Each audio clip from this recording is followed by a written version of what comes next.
Now let's talk about this headline.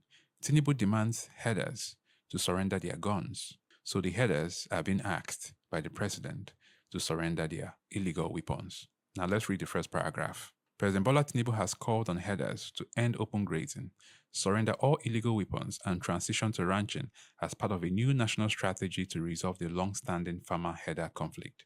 You're asking the headers, the bandits who are posing as headers, to submit their guns without any pressure. How is that possible?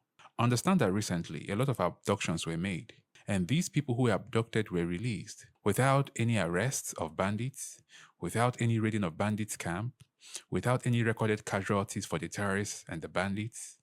And now the president is asking the same bandits and terrorists posing as headers to submit their guns.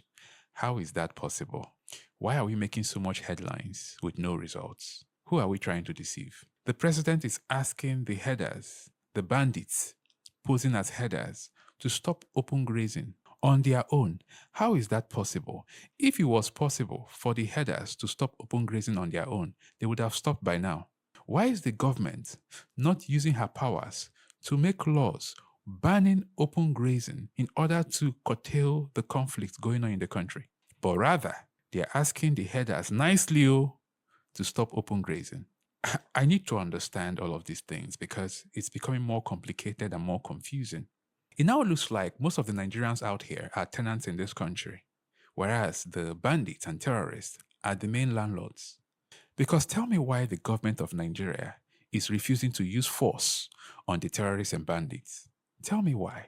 Tell me why the government of Nigeria is refusing to raid the bandits and the terrorists. Instead, they will rather use the option of negotiations. How do you negotiate with these people and still force them to submit their guns? How do you do that? It's not possible. For you to negotiate with them, it means they're in charge.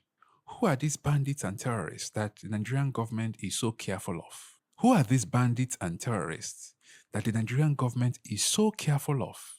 Because why are we treating bandits and terrorists as though they are bigger than the government? Or are they? Are they bigger than the government? Because I know for sure that they are not bigger than our military. But of course, the military has to take orders. And so who is going to give the order to the military now to wipe out the bandits and terrorists for real? Because I know that most of our gallant military men are waiting to take vengeance on these blood-sucking animals.